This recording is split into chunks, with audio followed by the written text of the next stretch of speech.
두세 명꼴 중에 한 명이 당뇨라는 거거든요. 우리의 췌장이 버티지 못하고 있는 거죠. 건강한 줄 알고 맘 놓고 먹었는데 알고 봤더니 배신과 같은 식품인 거예요. 첫 번째로 이런 것들은 혈당을 급격하게 올리고 인슐린 저항성을 만들고 당뇨를 유발합니다. 과일은 건강한 식품인 거 아니에요? 아니에요. 튀김보다 더 나쁠 수가 있어요. 제가 말씀드린 이 5가지만 잘 지켜주셔도 진짜 당뇨 걱정은 하실 필요가 없어요. 안녕하세요. 지식의 맛 시청자 여러분. 저는 딸같은 한의사 진강 채널을 운영하고 있는 한의사 김진강입니다. 건강한 줄 알았는데 의외로 당뇨에 너무너무 안 좋은 그런 것들을 제가 알려드리려고 해요. 첫 번째로 곡물빵입니다. 무슨 소리 하시는 거예요? 곡물빵은 당뇨에 너무너무 좋은 식품이잖아요. 네, 위장한 정제 탄수화물일 수 있어요. 곡물빵, 건강빵, 당뇨 환자용 이렇게 되어 있어서 사서 먹었는데 혈당 오르신다고 하시는 분들이 되게 많거든요. 곡물빵, 건강빵, 당뇨 환자용 이라고 적혀 있어서 마음 놓고 먹었는데 혈당이 너무 올라서 이게 뭐냐 하시는 분들이 굉장히 많아요. 바로 위장한 정제 탄수화물일 수 있습니다. 알고 보면 곡물은 6%에 정제된 밀가루가 94% 이런 것도 있고요. 색깔이 통밀색인데 알고 봤더니 카라멜 색소나 설탕으로 이렇게 착색한 그런 경우도 있어요. 건강한 줄 알고 맘 놓고 먹었는데 알고 봤더니 배신과 같은 식품인 거예요. 이런 것들은 혈당을 급격하게 올리고 인슐린 저항성을 만들고 당뇨를 유발합니다. 그리고 곡물 그래놀라, 곡물 시리얼인 경우에도 설탕, 포도당, 시럽 이런 것들이 첨가된 경우가 많아요. 이런 것들은 그냥 디저트입니다. 항상 우리 이런 빵을 드실 때도 영양성분표 이런 거 잘 확인을 하셔야 되고요. 통곡물 90%가 넘는 진짜 당뇨에 좋은 걸 찾아 드셔야 돼요. 당뇨인들에게 정말 설탕보다 위험한 건 바로 방심입니다. 건강해 보이는 것들을 주의하세요. 그리고 두 번째, 과일 주스입니다. 과일은 건강한 식품인 거 아니에요? 아니에요. 튀김보다 더 나쁠 수가 있어요. 우리 과일 주스는 갈아내는 과정에서 섬유질이 파괴되고요. 당이 그대로 농축되어 있습니다.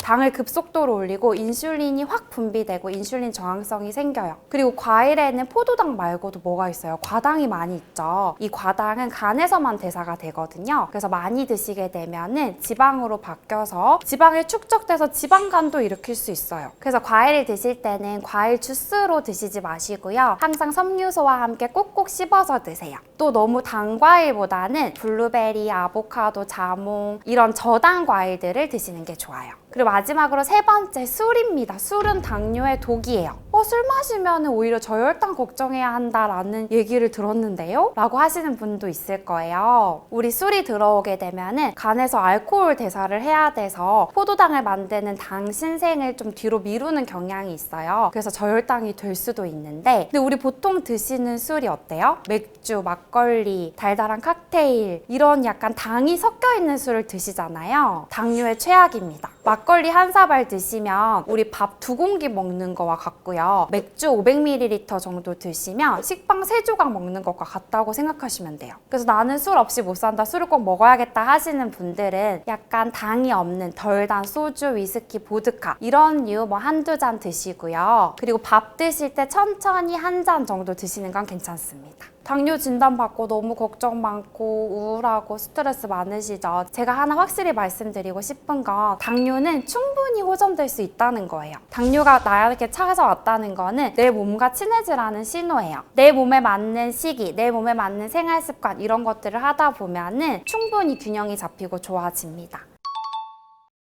일단 당뇨병은요, 단순히 혈당이 올랐다 이것뿐만이 아니라 나중에 이 고혈당이 지속되었을 때 눈이라든지 심장, 신장, 혈관 모든 곳에 합병증을 일으킬 수 있는 전신적 질환이란 말이에요. 그래서 제가 생각할 때 당뇨에 있어서 최고의 음식은 혈당 조절도 해주면서 이런 합병증까지 관리해주는 음식이라고 생각을 해요. 그래서 제가 오늘 당뇨에 좋은 최고의 음식 3가지를 추천드릴 건데요. 그 중에서 첫 번째는 귀리예요. 귀리는 GI 지수, 혈당 지수가 굉장히 낮고요. 그리고 베타글루칸이라는 수용성 식이섬유가 풍부해요. 혈당을 천천히 오르게 해주고 우리 몸에 나쁜 콜레스테롤을 낮춰서 심혈관 질환을 예방해줍니다. 혈당을 튀지 않게 관리해주고 과식을 막아주면서 포만감을 느끼게 해줘요. 이 귀리를 어떻게 먹으면 되냐? 하루에 30에서 50g, 한 반컵 정도를 드시면 되는데요. 아침 공복이나 간식 대용으로 끓여서 드시는 거예요. 근데 제가 여기서 팁으로 드릴 거는 귀리죽을 끓이면서 우리 아몬드를 조금 부셔 넣고 계피 한 꼬집 이렇게 넣어주시면 혈당 안정시키는 3 콤보가 됩니다. 우리 아몬드는 좋은 지방과 단백질로 이루어져 있잖아요. 탄수화물이 몸에서 천천히 흡수되게 합니다.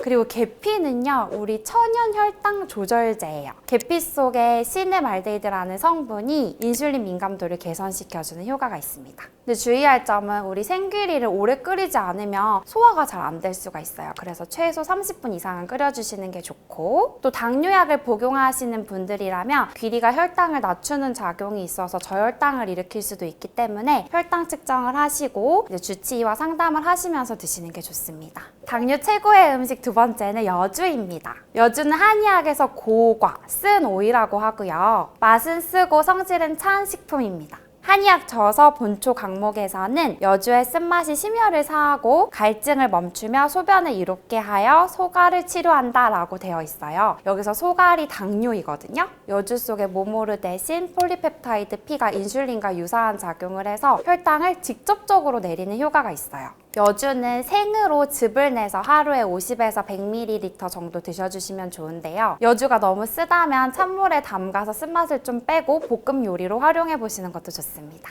그래서 이 여주즙을 식전 30분 정도에 드시면은 식후 혈당이 올라가는 걸 막을 수가 있어요. 여주 드실 때 주의하셔야 할 점은 위장이 약하거나 몸이 찬 분들, 특히 약간 소음인 분들은 먹고 나서 설사나 복통이 일으킬 수 있으니까 조심하셔야 되고, 우리 임산부들한테 너무 찬 성질의 약을 쓰게 되면 자궁을 수축시키고 기혈순환을 막을 수가 있어요. 그래서 임산부는 복용하시면 안 됩니다. 제 환자분 중에 우리 당뇨 전 단계 40대 남자분이 계셨는데 이분이 여주즙을 하루 한 잔씩 2달 정도 드셨었어요. 그래서 공복 혈당이 115에서 98까지 내려간 사례가 있어요. 처음에는 이분이 여주즙이 너무 쓰고 해서 설사도 하시고 좀 힘들어 하셨는데 식전에 먹던 걸 식후로 바꾸고 양을 조금 줄였더니 괜찮아지셨었어요. 마지막으로 세 번째는 뽕잎입니다. 한약재로 상엽이라고 하는데요. 한의학에서 이 상엽은 폐열을 내려주고 갈증을 먹게 하고 혈당을 내리는 작용을 한다라고 하고 있어요. 현대 연구에서는 이 뽕잎 속에 DNJ라는 성분이 탄수화물 분해 효소를 억제해서 식후 혈당이 강하게 올라가는 것을 막아준다라고 하고 있습니다. 또 이 뽕잎이 왜 좋냐면 우리 당뇨가 오래되면 망막혈관도 손상돼서 당뇨 망막병증 같은 게 올 수도 있고 신장 쪽 혈관도 손상이 될 수가 있거든요. 이런 합병증을 예방하는 데 도움이 돼요. 이 뽕잎은 어떻게 드시면 되냐면 식후 한두 번 정도 따뜻하게 뽕잎 차로 드시면 됩니다. 말린 뽕잎을 우리거나 티백에 담아서 드시면 돼요. 뽕잎차 드실 때 간혹 알레르기 있는 분들이 있어서 처음 드시는 분들이라면 소량씩 먹으면서 알레르기 반응 체크해 보시면서 드시는 게 좋고요. 또 뽕잎이 혈압을 내리는 작용이 있어요. 그래서 저혈압이신 분들은 드실 때 소량 드시거나 주의하셔야 됩니다. 제 환자분 중에서는 70대 어르신이 계셨는데 이 뽕잎차를 꾸준히 드시면서 망막혈관 변화로 인한 눈뿌연 증상이 많이 호전되셨었어요. 제가 이렇게 당뇨에 보편적으로 좋은 3가지 음식을 알려드렸는데요. 사실 당뇨에 좋은 건 너무너무 많지만 진짜 본인에게 좋은 건 본인의 혈당이 말해줍니다. 어떤 분들에게는 혈당을 내리는 음식이 어떤 분들한테는 혈당을 올리기도 하거든요. 그래서 항상 당뇨에 좋다는 음식을 드실 때도 본인 혈당 체크를 하면서 본인 혈당 데이터가 어떻게 나타나는지 그런 걸 체크해 보시는 게 가장 중요합니다.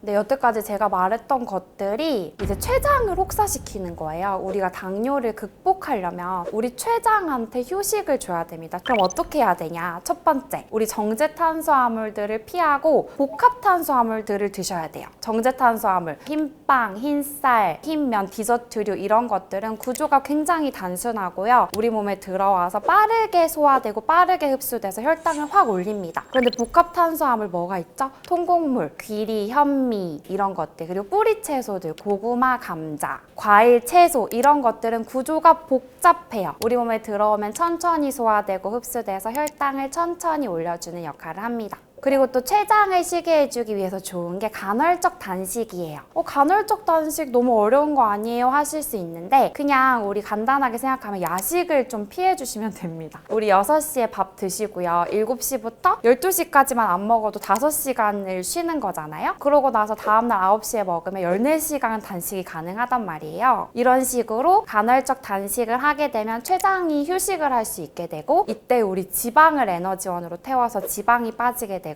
인슐린 민감도가 개선됩니다. 이게 어렵다고 생각하지 마시고 처음에 한 14시간으로 해보시고 괜찮다 싶으면 15시간, 16시간 이렇게까지 해보셔도 좋아요. 그리고 너무너무 중요한 게 식사 순서예요. 식사 순서를 항상 식이섬유 야채를 먼저 드시고 그 다음에 단백질 그리고 탄수화물 이렇게 드시는 거예요. 우리 식이섬유가 우리 몸속으로 들어오면 위장에 그물망처럼 펼쳐져서요. 혈당이 천천히 오르게 도와주고 우리 단백질은 포만감이 크잖아요. 과식을 막아줍니다. 마지막에 탄수화물이 들어오면 혈당이 천천히 오르게 돼요. 그리고 제가 우리 다이어트 당뇨 환자분들한테 항상 말씀드리는 게 20분 이상 식사를 하시라는 거예요. 우리 핸드폰에도 타이머가 있잖아요. 딱 20분을 맞춰 두시고 그 이상으로 식사를 천천히 한번 해보세요. 식사를 천천히 해야 혈당도 천천히 오르고 20분 정도가 돼야지 뇌가 이제 그만 먹어야 될 것 같아 포만감을 느끼게 됩니다. 이거는 꼭 우리 습관으로 만들어서 해보시고요. 또 너무너무 중요한 거 식후 20-30분은 꼭 걸으시는 거예요. 그냥 보통 아무 때나 20-30분 걷는 것보다 밥을 먹고 나서 20-30분 걷는 게 훨씬 좋아요. 왜냐하면 밥 먹고 나서 바로 높아진 혈당을 근육이 바로 쓰게 되면서 우리 췌장의 부담이 줄어들게 됩니다.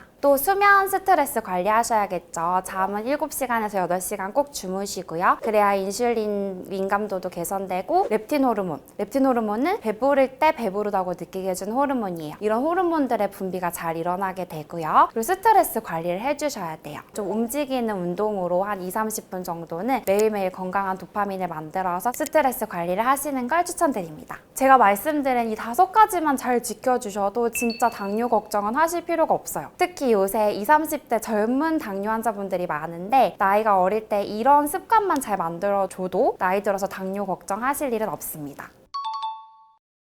당뇨병 환자가 500만 명, 그리고 당뇨 전 단계 환자가 1,500만 명. 그래서 총 2천만 명이 당뇨 고위험군 환자분들인데요. 이 정도면 거의 2-3명꼴 중에 1명이 당뇨라는 거거든요. 이게 정말 심각한 문제인데 당뇨가 이렇게 문제가 되는 이유 중에 가장 큰 이유는 우리가 정제 탄수화물들을 너무 극단적으로 먹고 있다는 거예요. 우리가 요새 먹고 있는 배달 음식들이라든지 편의점에서 먹을 수 있는 간편식들도 너무너무 정제 탄수화물 들로 이루어진 것들이 많습니다. 이런 정제 탄수화물들은 섬유질은 많이 없으면서 혈당을 급격하게 올려서 인슐린 저항성을 만들고 당뇨를 야기하게 되는 거예요. 뿐만 아니라 너무 무분별한 당분 섭취라고나 할까요? 평소에 달달한 커피 너무 많이 드시고 탄산음료, 과일 주스, 디저트 이런 것들 너무 많잖아요. 그리고 야식이라든지 술이라든지 패턴 무너진 식사로 인해서 비만 환자들이 되게 많아요. 우리 보면 다 마르고 우리나라에 비만 없는 것 같은데요 하실 수 있는데 알고 보면 마른 비만이 굉장히 많습니다.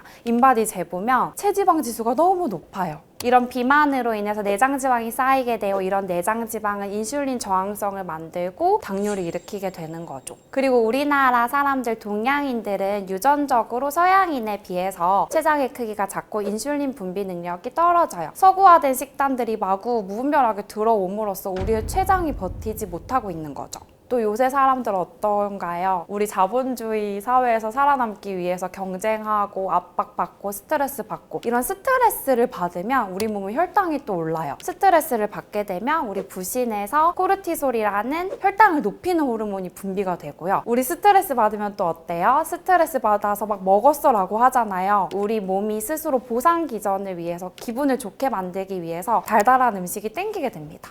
그리고 우리 현대인들 너무 바쁘고 치열하게 살아가잖아요. 시간도 없고 운동도 부족하고 수면도 부족하고 이런 것들이 당뇨를 일으킬 수 있고 또 고령화 사회가 되면서 대사성 질환들은 증가하게 되고 또 이제 젊은 분들도 건강에 관심이 많아지면서 이제 검진을 자주 받고 조기 발견하게 되는 경우가 많은 것 같아요. 제가 운영하고 있는 딸같은 한의사 진강 채널에서도 이런 당뇨로 고생하시는 분들께 좋은 정보들 매일매일 잘 올리고 있으니까 꼭 와서 도움 받으셨으면 좋겠어요.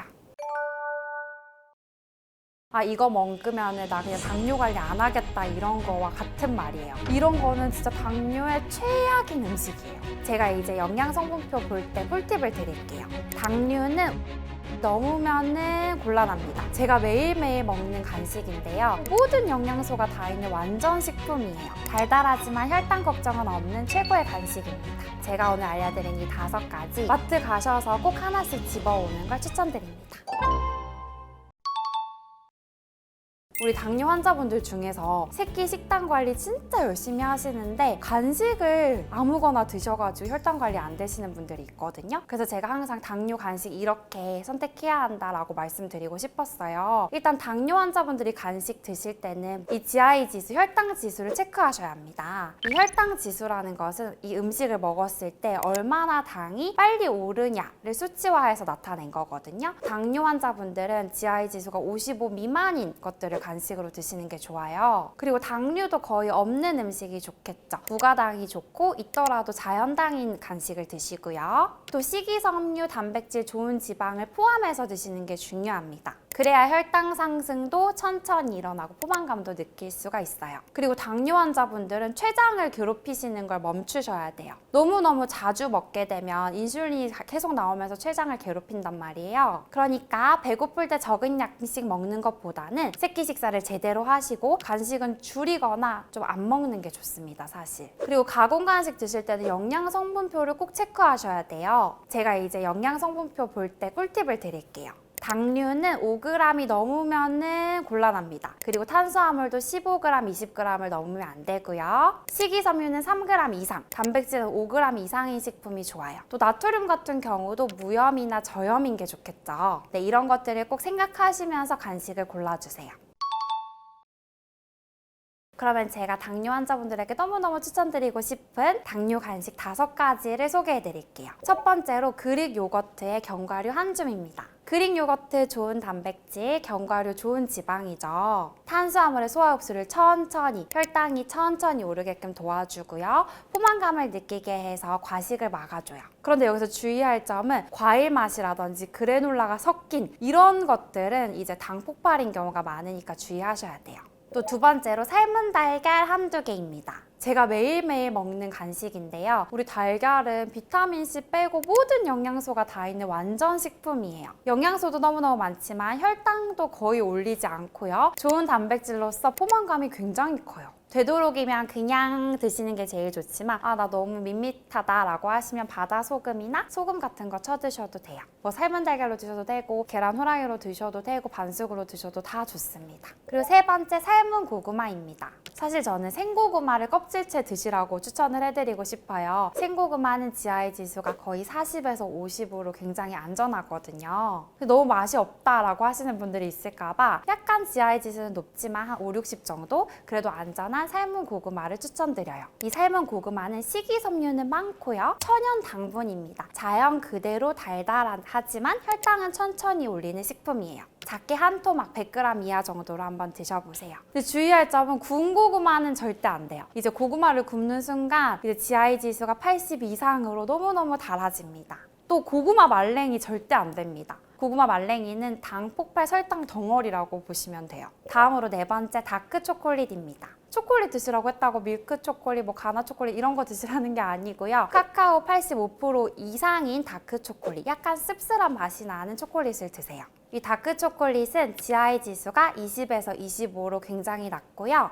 항산화 성분인 카카오 폴리페놀이 풍부합니다. 그리고 이 다크 초콜릿을 먹으면 맛은 쓰긴 하지만 행복해져요. 이 다크 초콜릿 속에 있는 페닐에틸아민이 도파민을 촉진시키고요. 트립토판이라는 성분이 세로토닌을 만들어냅니다. 우리 도파민, 세로토닌 모두 행복해지고 기분을 좋게 해주는 호르몬이잖아요. 하루에 한두 조각 천천히 입에 녹여내면서 행복을 느껴보세요. 하지만 성분표에 설탕, 시럽, 포도당 이런 것들이 있는 거 패스하시고요. 당류도 5g 이하인 걸 골라주세요. 저는 이제 85%를 간식으로 먹고 있는데 이게 좀 괜찮아지시면 90%, 100% 이렇게 늘려보시는 것도 좋습니다. 마지막으로 5번째, 방울토마토나 오이, 당근, 샐러리 같은 채소 스틱에다가 후무스를 찍어 드시는 거예요. 혹시 후무스라고 들어보셨나요? 후무스는 중동 지역에서 먹는 딥 소스인데요. 삶은 병아리콩이랑 올리브유, 레몬즙 이런 것들을 넣어서 갈아 만든 소스거든요. GI 지수는 낮고 항산화 성분이 풍부하고요. 달달하지만 혈당 걱정은 없는 최고의 간식입니다. 드실 때 후무스는 한두 스푼만 드시고요. 기름이 너무 많은 건 좀 피해주세요. 이왕 간식 드시는 거 제가 오늘 알려드린 이 5가지 그릭 요거트, 삶은 달걀, 삶은 고구마, 다크 초콜릿, 그리고 채소 스틱의 후무스 이렇게 한번 드셔보세요. 마트 가셔서 꼭 하나씩 집어오는 걸 추천드립니다. 제가 너무 놀랬던 게 당뇨 환자분한테 너무 위험한 음식인데 좋은 줄 알고 먹고 계시는 간식들이 있더라고요. 제가 말씀드리지만 절대 드시면 안 돼요. 첫 번째, 바로 과일 말랭이 건과일입니다. 건포도라든지 말린 망고, 말린 바나나, 말린 무화과 이런 것들은요. 수분은 쫙 빠지고 당만 농축돼서 남은 당 농축 덩어리예요. 혈당을 급상승시킵니다. 일반 생과일보다 당류가 3, 4배는 더 많아요. 또 요즘에는 이 과일 말랭이에다 막 설탕 쳐가지고 더 달게 나온 것들이 많잖아요. 아, 이거 먹으면 나 그냥 당뇨 관리 안 하겠다 이런 거와 같은 말이에요. 가급적 피해 주셔야 합니다. 자, 두 번째는 곡물 견과 그래놀라바, 에너지바라고도 하는 거예요. 건강식처럼 보이지만 시럽, 설탕, 포도당, 올리고당 줄줄이 들어간 경우가 굉장히 많습니다. 자세히 보면 당류가 막 10g 이상인 것도 있어요. 혈당 폭발하겠죠. 그리고 갑자기 또 생각난 건데 우리 환자분들 중에 보리과자, 뻥튀기 이런 것들 막 드시는 분들이 있어요. 이런 식품은 곡물을 고온 고압에서 확 팽창해가지고 만든 거잖아요. 좋은 영양소, 식이섬유는 사라지고 당만 농축된 거예요. 또 막 가벼워서 막 먹는단 말이에요. 이런 음식은 당뇨 환자분이라면 피해 주시는 게 좋습니다.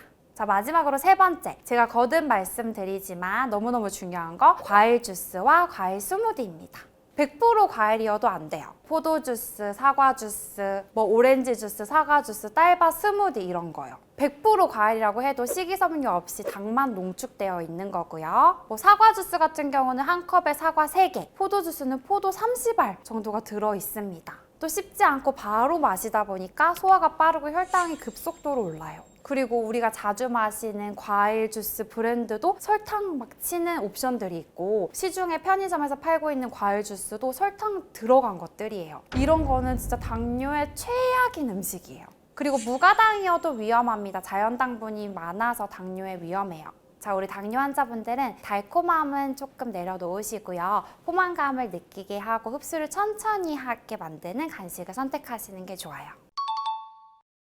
제가 한의사가 된 계기는 제가 이제 진로를 결정해야 했던 중고등학교 학창 시절 때 저희 할머니가 유방암이 걸리셔서 굉장히 아프셨어요. 이제 림프 부종으로 팔다리가 부어서 너무 괴로워하시는데 제가 진짜 해드릴 수 있는 게 아무것도 없는 거예요. 그때 정말 많은 무력감을 느꼈고 그때 생각했던 게 세상에서 가장 고통스러운 건 내가 사랑하는 가족이 아플 때 아무것도 해줄 수 없는 거구나 라고 생각해서 의료인으로 가야겠다라고 결심을 했고 그 와중에 한의학이라는 학문이 제가 평소에 철학하고 사유하는 걸 좋아하는데 철학에 기반을 둔 경험적 과학이잖아요. 그런 것들이 굉장히 매력적으로 다가왔어요. 또 저희 할아버지께서 제가 어릴 때 항상 침, 체질 공부하시는 거를 보고 자라서 그렇게 한의사가 되었습니다. 저는 환자분이 진료실 문을 열고 들어오시는 순간 병을 고쳐야겠다를 넘어서서 한 사람의 삶을 만나는 거다라고 생각을 해요. 그 사람의 삶을 들여다봐야 병도 고칠 수 있다고 믿거든요. 환자분 중에 잠이 안 온다, 수면장애로 오신 분이 있었는데 물론 호르몬 문제, 기혈순환, 장부의 균형이 깨진 상태 이렇게 볼 수도 있지만 이 환자분이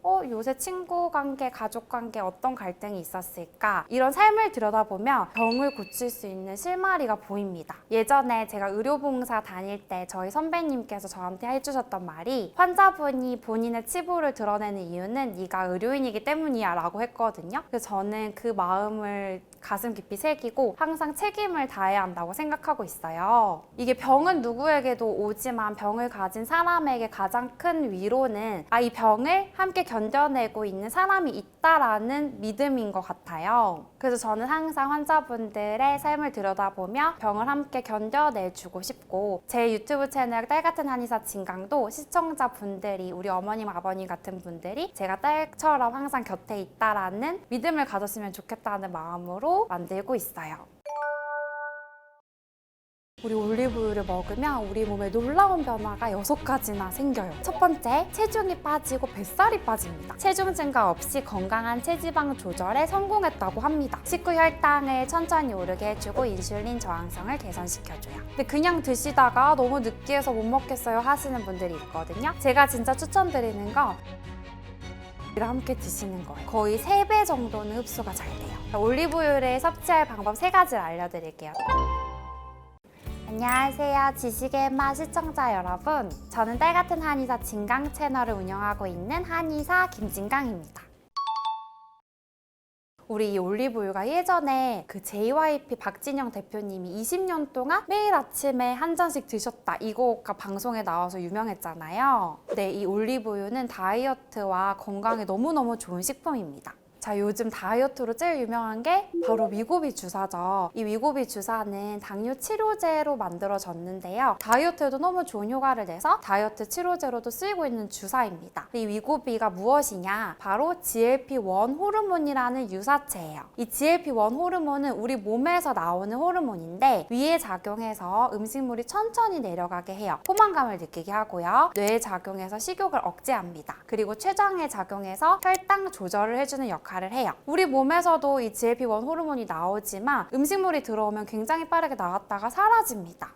근데 선생님 왜 올리브유 얘기하다가 위고비 GLP-1 호르몬 얘기를 하는 거예요? 네, 바로 올리브유가 이 GLP-1 호르몬을 더 촉진하고요. 우리 몸에서 더 오랫동안 작용할 수 있게 해주기 때문이에요. 이 올리브유 속에 들어있는 올레산이라는 성분이 이런 역할을 합니다. 이 올레산은 GLP-1 호르몬을 촉진할 뿐만 아니라 LDL 콜레스테롤은 낮춰주고 HDL 콜레스테롤은 높여주는 효능을 해요. 콜레스테롤 관리를 해주고 심혈관 질환을 예방합니다. 거기다가 올리브유에는 폴리페놀이라는 항산화 성분이 많이 들어있어요. 염증을 막아주고 노화를 방지하고요. 또 비타민 E, 비타민 K도 풍부하거든요. 비타민 E 하면 우리 항산화의 여왕이라고 하죠. 항산화에 너무 좋고 비타민 K가 혈관 보호를 해주는 역할을 합니다. 제가 실제 연구 사례를 좀 가지고 왔는데요. 혹시 지중해식 식단이라고 아시나요? 우리 지중해식 식단은 그리스, 이탈리아, 스페인 이쪽에서 올리브유를 주요 지방원으로 해서 먹는 식단이에요. 수많은 연구에서 이 지중해식 식단이 비만, 당뇨, 고혈압, 심장병 예방에 효과가 있음이 입증이 되었고요. 이뿐만이 아니에요. 2018년도에 발표된 스페인의 프레디메드 연구에 따르면 심혈관계 질환 위험이 높은 7,400명을 대상으로 세 그룹으로 나눴어요. 첫 번째 그룹은 지중해식 식단의 올리브유를, 두 번째 그룹은 지중해식 식단의 견과류를, 세 번째 식단은 일반 저지방 식단을 해서 5년 동안 추적 관찰을 했단 말이에요. 근데 정말 놀랍게도 매일 올리브유를 섭취한 그룹이 심혈관계 질환 위험이 30%나 감소했고요. 체중 증가 없이 건강한 체지방 조절에 성공했다고 합니다. 다시 정리하자면 우리 올리브유를 먹으면 GLP-1 호르몬을 촉진시켜서 위고비를 맞은 효과를 낼 수가 있는 거예요. 건강하고 안전한 식품인 올리브유를 꼭 드셔보시길 강추드립니다.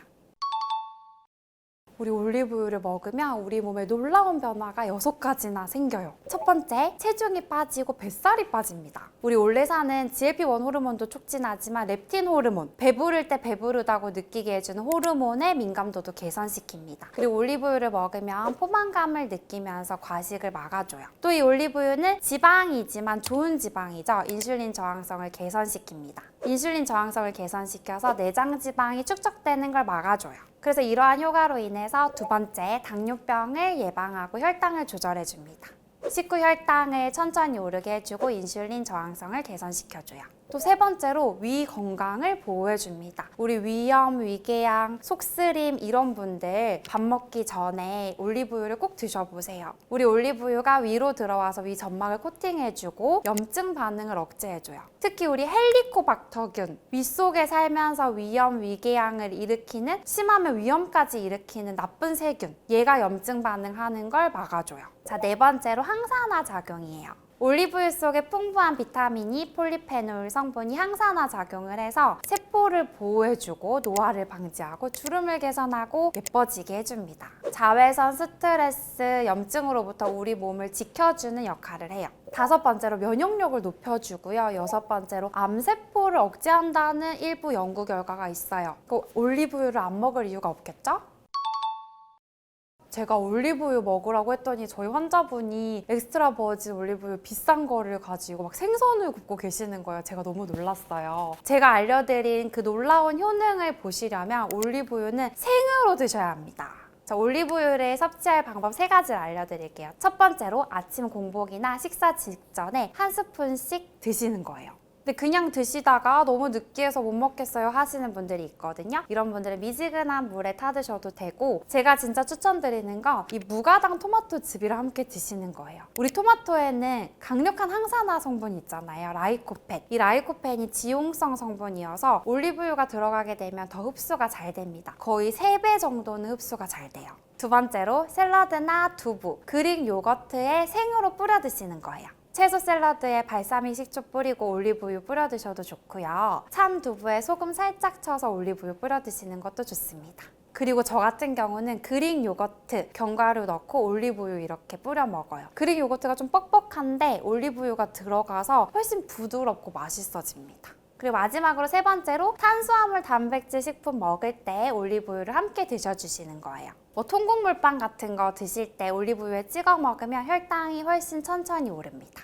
그러면은 이 올리브유 되게 뭐 여러 가지가 있던데 뭘 골라야 돼요? 그냥 저는 보통 엑스트라 버진 올리브유 드시라고 하거든요. 그게 가장 산도가 0.8% 이하로 낮고 영양소도 풍부해요. 거기다가 냉압차 콜드 프레스드라고 되어 있는 걸로 고르시면 더 좋습니다. 저온에서 짜내기 때문에 영양소가 많이 보존이 되어 있어요. 엑스트라 버진 오일 다음 등급이 버진 등급이잖아요. 얘는 산도 2% 이하인데 엑스트라 버진보다는 조금 영양소가 떨어지지만 이것까지도 괜찮습니다.